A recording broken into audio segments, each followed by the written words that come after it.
This is the Mandelbrot set, one of the most beautiful and remarkable discoveries in the entire history of mathematics. Yet it was discovered as recently as 1980.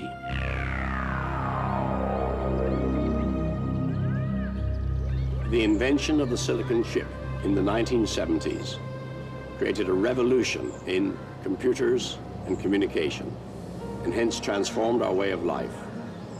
We are now seeing another revolution, which is going to change our view of the universe and give us a better understanding of its working. I'm Arthur C. Clarke.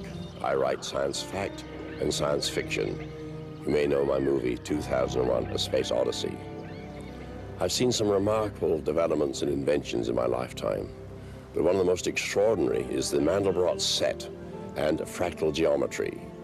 This film will explore the fractal universe, and on our voyage of discovery, we'll be helped by Professor Ian Stewart of the Mathematics Institute, University of Warwick, and author of over 100 published scientific works. Dr. Michael Barnsley, former professor of mathematics at Georgia Institute of Technology, who received a $2.5 million government grant in 1991 to develop fractal image compression systems.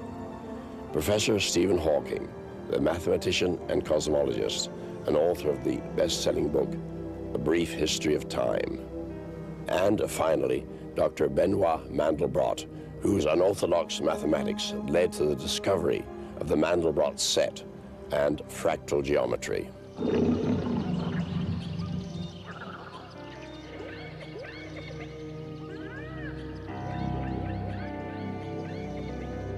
I first saw the Mandelbrot set somewhere in the mid-80s. I remember it quite clearly. We were at a mathematical conference on something totally different, and everyone went along to this exhibition because it was mathematical pictures. And there were these amazing coloured pictures on the wall, and I'd really not seen anything like this before. It's not easy to describe the Mandelbrot set visually. It looks like a man, it looks like a cat, it looks like a cactus, it looks like a cockroach. It's got little bits and pieces that remind us of almost anything that you can see out in the real world, particularly living things. So it has a character that reminds us of a lot of things, and yet it itself is unique and new. The Mandelbrot set is real, an absolute thing, no question whatsoever. Any mathematician or any computer scientist or student in a school can study it and find the same, describe the same thing. It's a common experience. And so such things that can be magnified forever and have infinite precision do exist, but they're not touchable. It's a geometrical shape, an icon, if you wish, which somehow embodies as an example a very important aspect of how the world works. Somebody recently actually called this set the thumbprint of God. Now we'll begin our serious exploration of the Mandelbrot set, a voyage which, in fact, could last forever and ever, much longer than the lifetime of the universe. I have here the full set, about 6 inches across. Now, if I blow this up, I'll increase the magnification now 13 times, and you see more and more detail is appearing. And the interesting thing is you see mini Mandelbrots, replicas, almost identical, yet perhaps subtly different, of the original set. And I can go on doing this. Here's a magnification of more than 3,000 times. So the original picture, about 6 inches across, is now half a mile across. And no matter how much we magnified it, a million times, a billion times, until the original set was bigger than the entire universe, we would still see new patterns, new images emerging, because the frontier of the M set is infinitely complex. And when I say infinitely, I really mean that. Most people, when they say infinitely, they mean only, or rather big, but this is really infinity.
What is so remarkable, in fact, astounding about the Mandelbrot set is that although it's infinitely complex, it's based on incredibly simple principles, unlike almost everything in modern mathematics. In fact, anybody who can add and multiply can understand the principles on which it's based. You don't even have to subtract or divide, still less use logarithms or trigonometrical functions to comprehend how the Mandelbrot set is created. In fact, in principle, it could have been discovered any time in human history and not merely in 1980. But the problem is this: although it's only based on adding and multiplying, you have to carry out those operations millions, billions of times to create a complete set. And that's why it was not discovered until the era of modern computers. It was on the 1st of March, 1980, at IBM's Thomas J. Watson Research Center in upstate New York that Benoit Mandelbrot first glimpsed the M-set. The seeds of this discovery were, in fact, sown decades before the M-set was first seen. In Paris, in 1917, a mathematician called Gaston Julia published papers connected with so-called complex numbers. The results of his endeavors eventually became known as Julia sets, although Julia himself never saw a Julia set. He could only guess at them, and it wouldn't be until the advent of modern computers that Julia sets could be seen for the first time. For me, the first step, almost in a difficult mathematical problem, was to program it and see how it looked like. We started programming Julia sets of all kinds.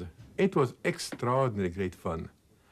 And in particular, at one point, we became interested in Julia set of the simplest possible transformation. Z goes to Z squared plus C. So Z times Z plus C. I made many pictures of it. First of all, the first one was very rough. But the very rough picture, that was not the answer.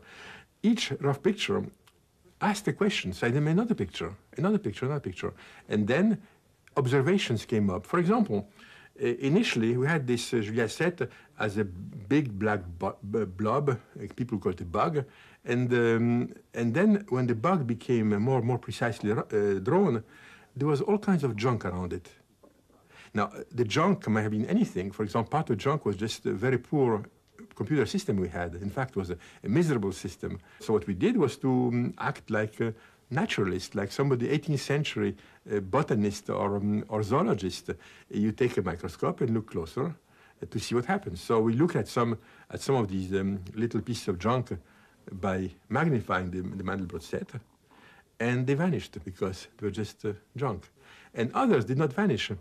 So as we did it, something quite extraordinary came up, which is that if you magnify a small piece of the Mandelbrot set, that piece looks like Julia set itself. So the whole Julia set has a kind of, say, miniature version of itself in the Mandelbrot set. And after a few weeks, we had this very strong, overwhelming impression that this was a kind of big bear we have encountered.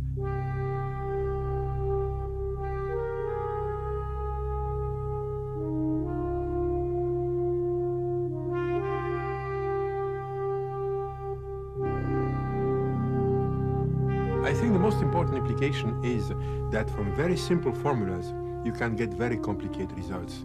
It's fundamental from viewpoint of the very base of science, because what is science?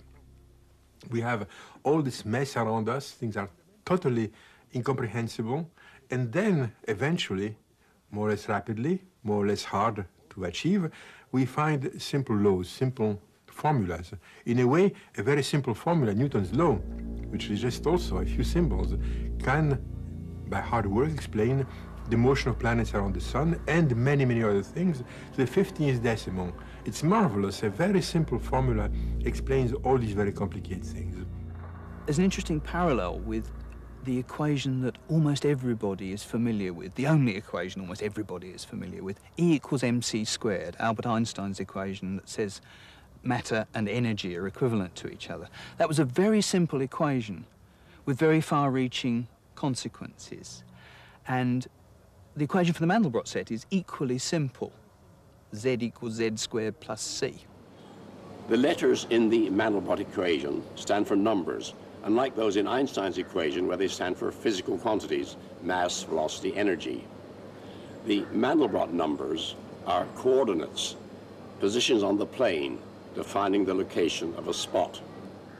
Another difference from Einstein's equation, and a very important one, is this double arrow. It's a kind of a two-way traffic sign. The numbers flow in both directions, constantly feeding back on themselves. This process of going round and round a loop is called iteration. It's rather like a dog chasing its own tail. The output of one operation becomes the input of the other, and so on and on and on. When the Mandelbrot equation is given a number representing a point, and that number is iterated through the equation, one of two things happen. Either the number gets bigger and bigger and shoots off to infinity, or it shrinks to zero. Depending on which happens, the computer then knows where to draw a boundary line. So what we get from this basic iteration is a kind of map, dividing this world into two distinct territories.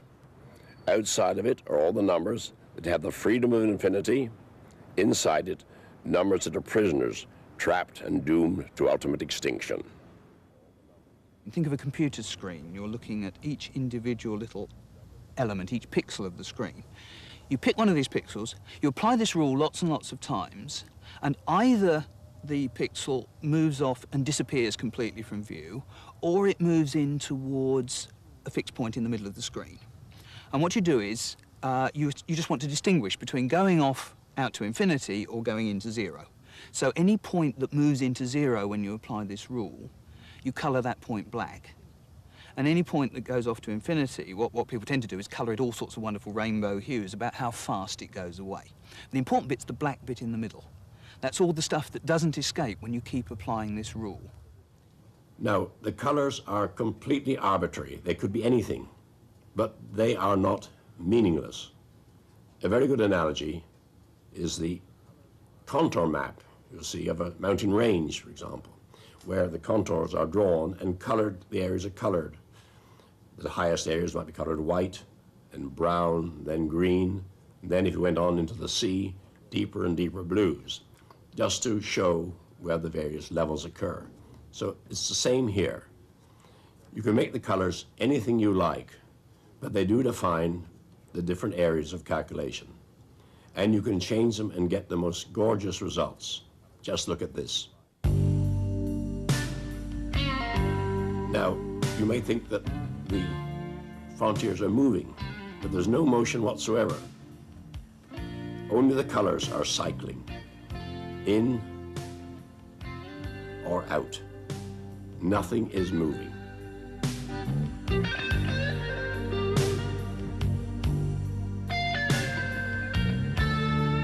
When you get very, very fine to very, very small details, the variations can become of overwhelming complexity.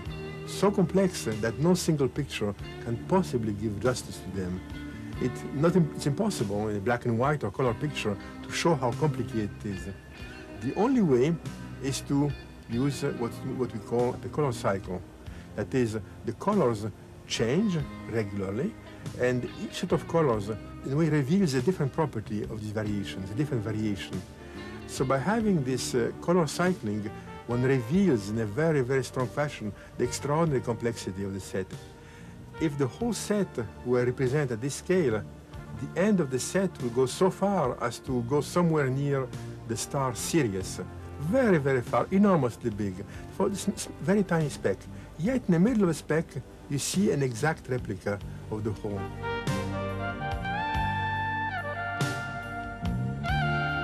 One of the most striking facets of the Mandelbrot set is the internal consistency of the object. It all hangs together. And if you look at the boundary and zoom in, if you look in just the right place, what you see is baby Mandelbrot sets, perfect in every detail. They're just slightly bent compared to the real set. You can't even see that, but if you look closely, they are. And they're decorated by slightly different external features. And then by the same token, if you zoom into the boundary of those, you see baby Mandelbrot sets, the second generation. And inside those, the third generation. It goes on forever. And so you're seeing islands of order in a sea of chaos.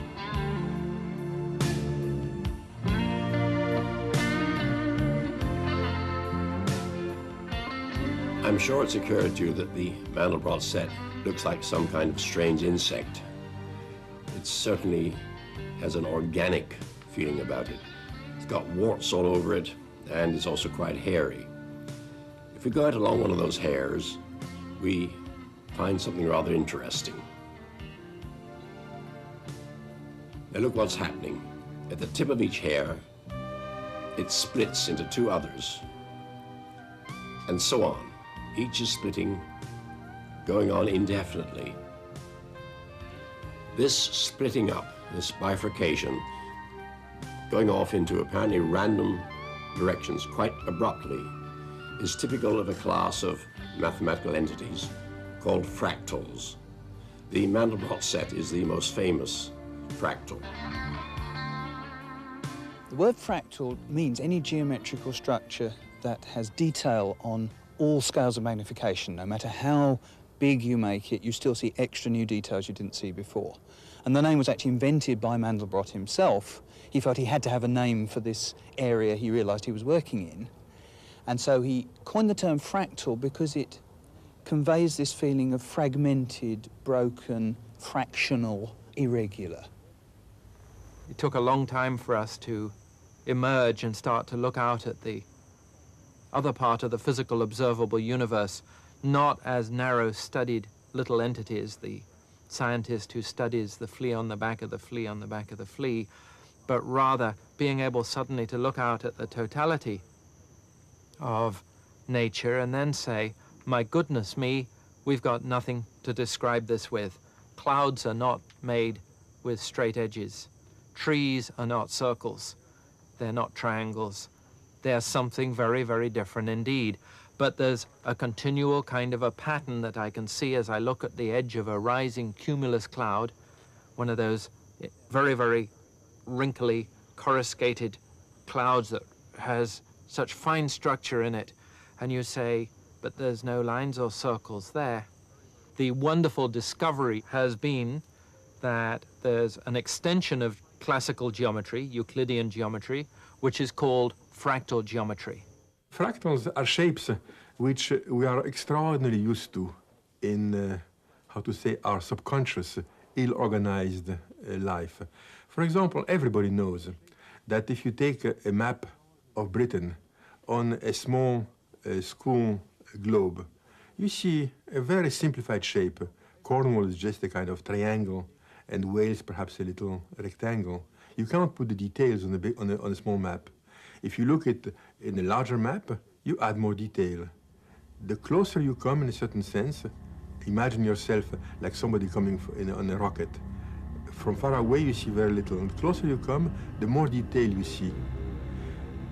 If we come very, very close, you begin to see rocks, and finally the idea of coastline disappears, because one doesn't know any longer where is land and where is water. So indeed arose in my mind to put together a geometry based upon many known facts in mathematics, scattered facts in mathematics, many scattered facts in our experience, many scattered facts in the results of what scientists had done of various kinds, all kinds of putting together all these things and using them as bricks, if you will, of a new building, which is a new geometry, which is a geometry of shapes which are equally rough at all scales.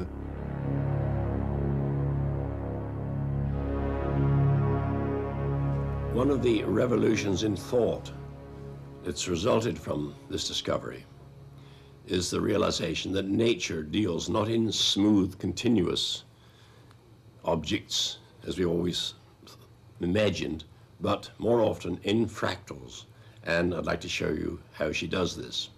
Now I'm going to generate a fractal before your very eyes. What you see here is what's called the seed, and it's an appropriate word in this case.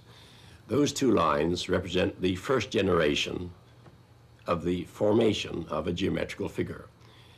And the computer has been told to continue growing these lines, but changing the direction every so often and at different distances. Now that's a very simple set of instructions, but look what happens after they've been carried out for, say, 10 generations. The tree I showed here, and it does look very much like a tree in nature, is symmetrical because the two branches at the beginning were the same length, off in the same direction. But if we change the length of one branch and change the direction, look what happens. In a way, this is a more realistic tree than the first one, because in nature you seldom have perfect symmetry.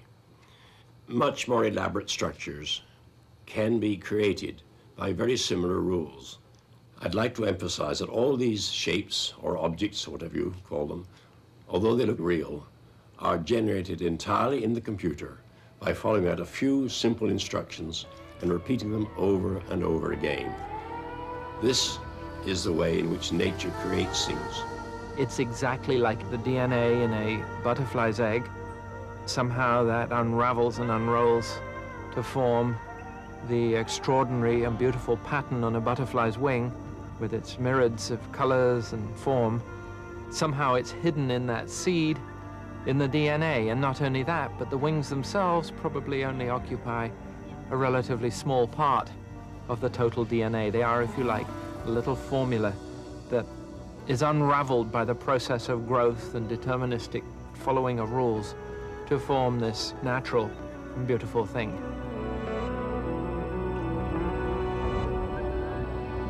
Living creatures seem to be complicated structures produced from simple rules, simple laws of physics and chemistry. And a lot of the structure that you see in living creatures is organic but pattern structure. Leaves on trees, ferns particularly, things like that, have the same feature that the Mandelbrot set has of you look at little pieces of them and they have lots and lots of detail. And in fact, the little pieces look very similar sometimes to the whole thing. It's very tempting to compare the way a simple formula produces a complicated Mandelbrot set with the way very tiny things in nature produce complicated organisms. And there are certainly some similarities in that there is the same kind of unfolding of a process. The instructions are there, but not an actual description of the object. Once you develop a fractal geometer's eye, you can't help but see them everywhere. Every single thing you see is one way or another described by reference either to itself or to something else in the picture you see. It's as though you're staring at a vast dictionary, but the dictionary words are bits of pictures, and the references, the definitions of the words are made with other bits of pictures. And so you stare at one picture. I look out in the garden and at the trees, and I see this set of relationships between the picture and other bits of the picture. Those relationships are no more nor less than the assertion, from my point of view, that what I'm seeing is fractals everywhere.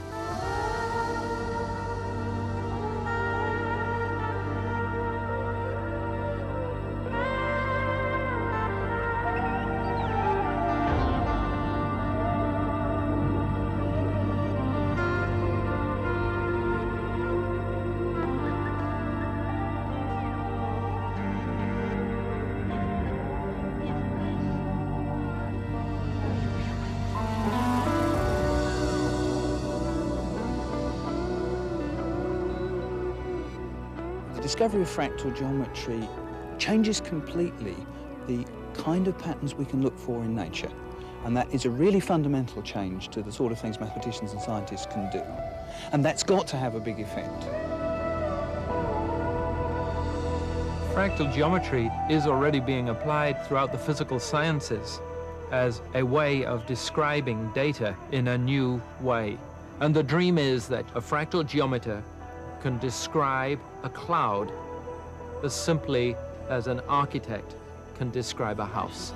He can use his intricate, repeatable formulas, simple formulas, to describe these unimaginably complex and beautiful shapes, and then communicate them from me to another scientist, to you. Here's not my straight line, build it straight, but here's my ragged formula, but it's very simple. Go build it wild like this. Can sort of think that they might even be the sort of semaphore of nature, of the physical world, of how it tells itself what it's supposed to be. Let's go back to the Mandelbrot set and look at some more of the strange flora and fauna of the Mandelbrot Zoo. There's a certain similarity between these shapes. You can recognize they're cousins of each other, and yet they're all different despite their similarity. There's an infinite variety here, just indeed as there is in the world of nature. We see shapes that remind us of elephants' trunks, tentacles of octopi, seahorses, compound insect eyes. There's some connection between the Mandelbrot set and the way nature operates.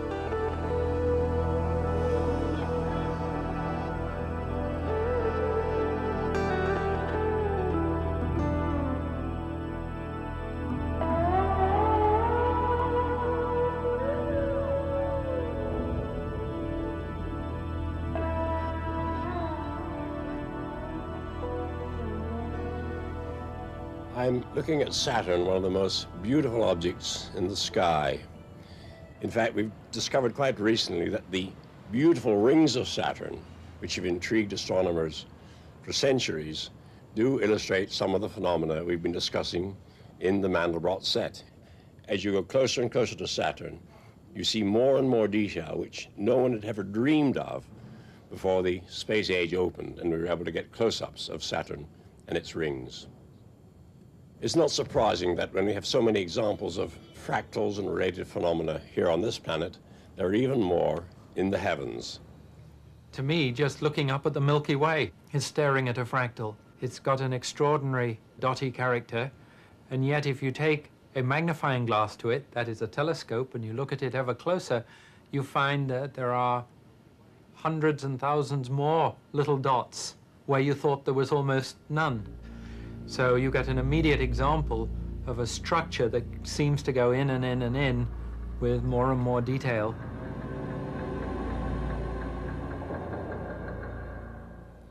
I had the great privilege of having a discussion with the famous cosmologist Stephen Hawking when I passed through London recently.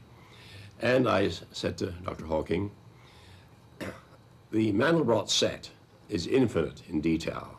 You can explore it forever and ever, zoom into it. The real universe, however, does seem to have limits. As you go down to the micro world, you get, of course, molecules, atoms, neutrons, and perhaps subatomic particles, quarks. But does the real universe go on forever? Is there a limit, a basement, unlike the Mandelbrot set? In the case of the universe, there seems to be a limiting scale. It is called the Planck length, and it's about 1,000,000 billion times smaller than an inch. This means that there is a limit to how complex the universe can be. It also means that the universe could be described by a theory that is fairly simple, at least on scales of the Planck length. I just hope that we are smart enough to find it. He thinks that there is a limit in the real universe. There's a small size below which nothing exists, called the Planck length, which is about 1,000,000,000,000,000,000 millionth of a centimeter, unimaginably small. But that is the fundamental unit of size, the sort of grittiness of the universe, nothing smaller than that. So perhaps the real universe does end there in smallness, but we're not sure. It may indeed go on forever, like the Mandelbrot set. We just don't know yet.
often asked, well, these pictures are all very pretty, but what's their practical value?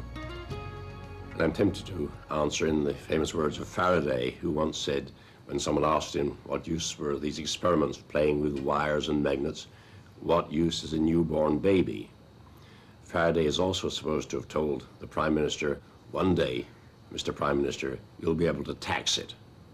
And in fact, fractal geometry, the sort of things we've been demonstrating, has enormous commercial value. I think the discovery of the Mandelbrot set and of fractals in general is very important. It's important at the moment on an intellectual level more than hardcore technological level. There are some applications, but it's not yet put an important new gadget into every home, whereas things like the silicon chip certainly have. So most mathematical developments are like this. The ideas must come first, and then you have to translate them into practical things. And you can already see the beginnings of that translation occurring. No longer do you have to draw a straight line through your data to make science of it. You could actually draw some fractal curve through it or measure some fractal dimension of the data and do science. So the first application is in terms of a better description of the physical observable world. There's a new branch of mathematics available to all scientists, and that application will stretch on through the centuries now as the primary tool for descriptive physical science. Phenomena of great irregularity are very, very widespread in nature. In the study of what's called condensed matter, polymers, such physical problems, one finds shapes of extremely great complication. These shapes could not be examined as geometric shapes before because there was no language to describe them. One couldn't describe their shape. One could only say things indirectly about them, saying, if you make such and such measurement on them, you'll get such a result. But that is, in a certain sense, a shadow of the object. It's the effect the object had on a certain measurement procedure. But the object in itself could not be described without geometry. That's a very mundane example, but which is the tip of the iceberg of an enormous number of structures which are indeed only describable in terms of fractal geometry. So the primary application will be as a tool for science in its own right. Science and then engineering, and on through into the building of the next generation of devices and equipment that will follow from that in terms of the sort of application that we think of. You know, will there be a new type of, not computer, because before you understood about desktop computers, they weren't here, and one didn't imagine them. But there will be new devices, new extraordinary devices, based on the principles of fractal geometry that will emerge over the next centuries.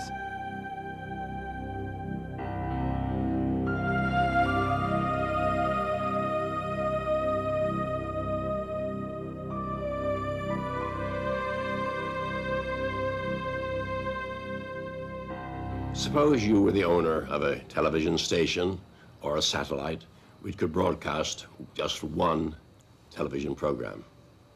And somebody came to you and said, with the same amount of power, you can broadcast not one, but 10 programs. What would that be worth to you? Obviously, it would multiply the value of your investment 10 times overnight. Well, that's the sort of thing that fractal geometry makes possible. Atlanta, Georgia, headquarters of Michael Barnsley's Iterated Systems. In 1991, Barnsley received a $2.5 million government grant to develop fractal image compression systems. Corporations such as Microsoft, Mitsubishi, Multicom, and Virgin now use Barnsley's image and data compression software.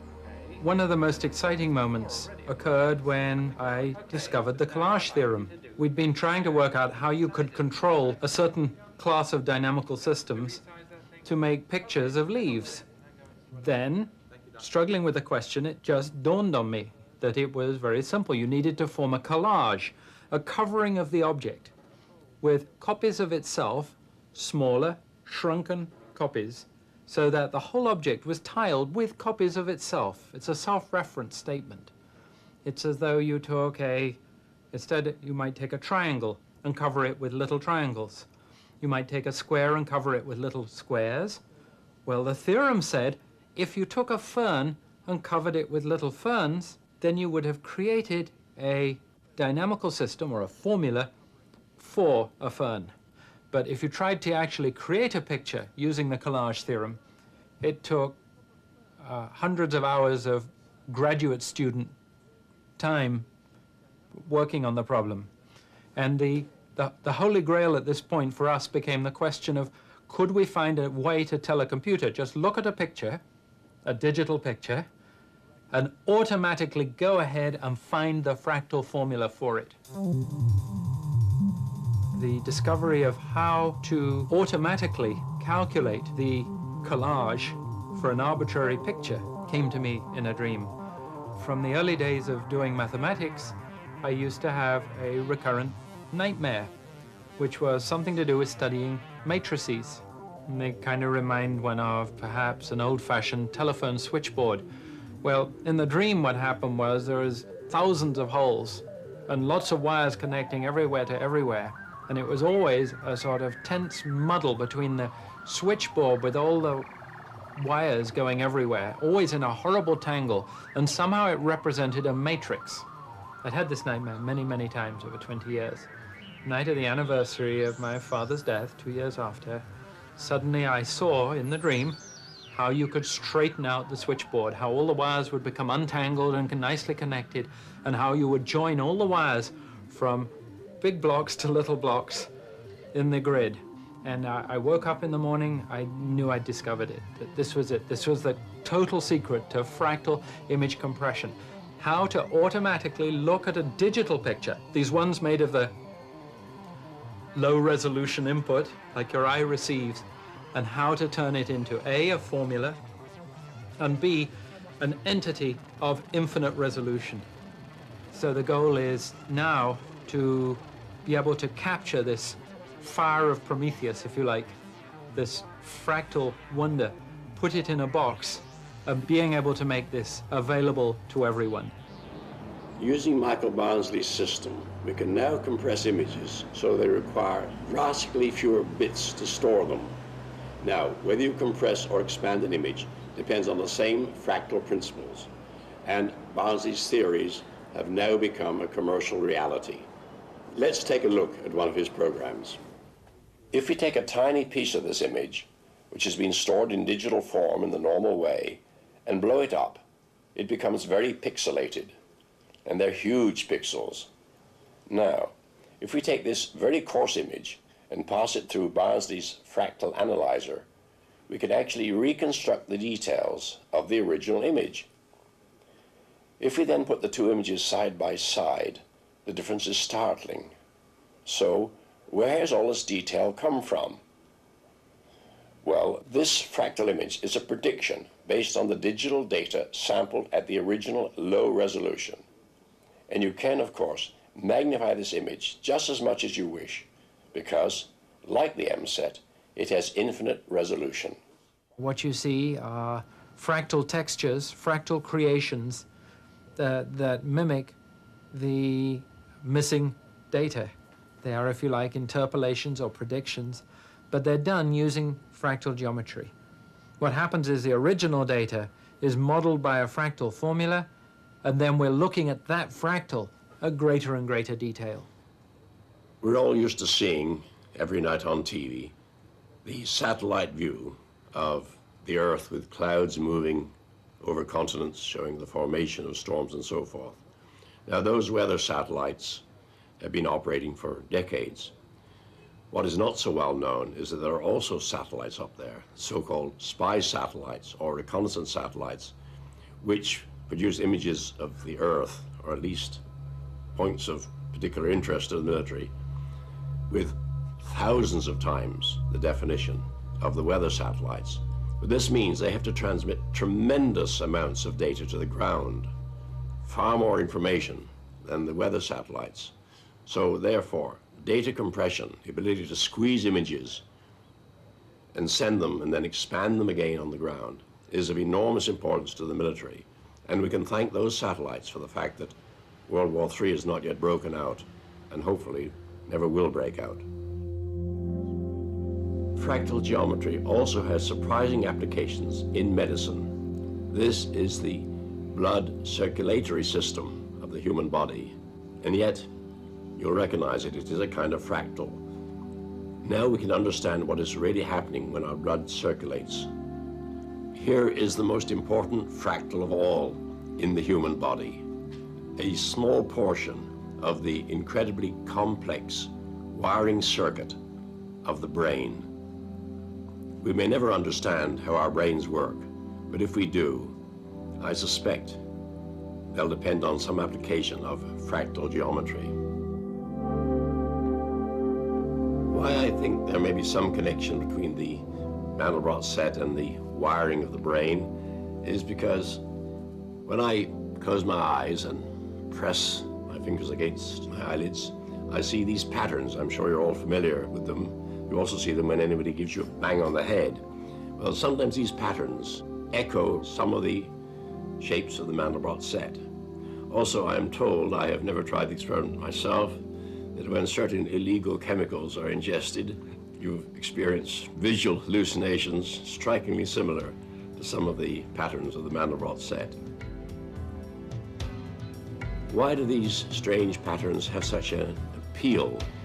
Well, obviously they trigger some kind of resonance in the mind.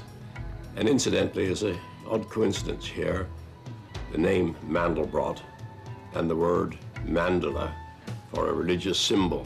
I'm sure it's a pure coincidence, but indeed the Mandelbrot set does seem to contain an enormous number of mandalas or symbols. The Paisley pattern is one, and I'm sure there are many others. And in ecclesiastical design, such as stained glass windows, particularly in Islamic art, you find many echoes of the Mandelbrot set centuries before it was discovered.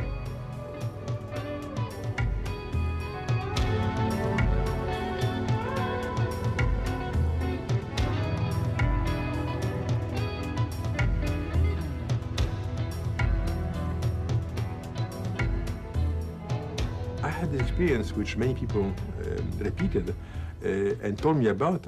I had experience immediately that when I first saw them, I was the first person to see them. There was absolutely no way anybody could have seen before. Yet, after a few days or sometimes a few hours, a few minutes, it became almost familiar. I was finding features in it which I've seen somewhere. So where have I seen them? Well, first of all, certainly, as I said, in natural phenomena, but also perhaps in art. So one wonders, why is it so? We know the brain has some cells which handle its shapes, boundaries, and other cells which handle the colors. Does the brain have also cells which handle fractal complication? Well, we don't know. It's a purely hypothetical question. It's a tempting question, but we don't know anything about it. Here's another strange resonance. This series of paintings was made in 1928 by a patient of Carl Gustav Jung, the co-founder of modern psychology. Jung would have been surprised and delighted to know that the computer revolution, whose beginning he just lived to see, would give new impetus to his theory of the collective unconscious. The idea that there's a well of consciousness compounded of primordial universal images that we all share, the substructure or background of awareness. The mind clearly finds resonances in the M set, but there are other wider implications too. This mathematics offers new insights into the way the universe works, how much in life is determined, and how much is due to chance. When Isaac Newton came up with laws of motion and laws of gravity, the picture that emerged was of a clockwork universe. It was of a machine that ticked on a predetermined course. All we needed to know was where it was now and what it was doing now, and then you could predict the future forever. And there are two challenges to this. One is quantum mechanics, which says, in fact, there is irreducible chance built into the very fabric of the universe. And you can't actually say exactly what it's doing now. You can't say exactly what it's doing ever. But the other is things that come out of the Mandelbrot set and related parts of mathematics, which is that even in a Newtonian world, in practice, you may not be able to predict the future. It can be deterministic in principle, but not in practice. This is how God created a system which gave us free will. It's the most brilliant maneuver in the universe, to create something in which everything is free. How could you do that? Albert Einstein refused to accept the idea of a dice-playing deity. He wrote a letter to Max Born in which he said, "You believe in a God who plays dice, and I in complete law and order." So he obviously felt that chance and deterministic laws were not compatible, and he preferred the deterministic laws. Now, what the Mandelbrot set and chaos and related things have done for us is to show that you can have both at the same time. So it's not whether God plays dice that matters, it's how God plays dice. I can tell you, exploring this set, I certainly never had the feeling of invention. I had never the feeling that my imagination was rich enough to invent all these extraordinary things. I was discovering them. They were there, even though nobody had seen them before. It's marvelous. A very simple formula explains all these very complicated things. So the goal of science is starting with mess to explain by simple formula. That's the kind of dream of science. And in this case, the dream is implemented in a fantastic fashion.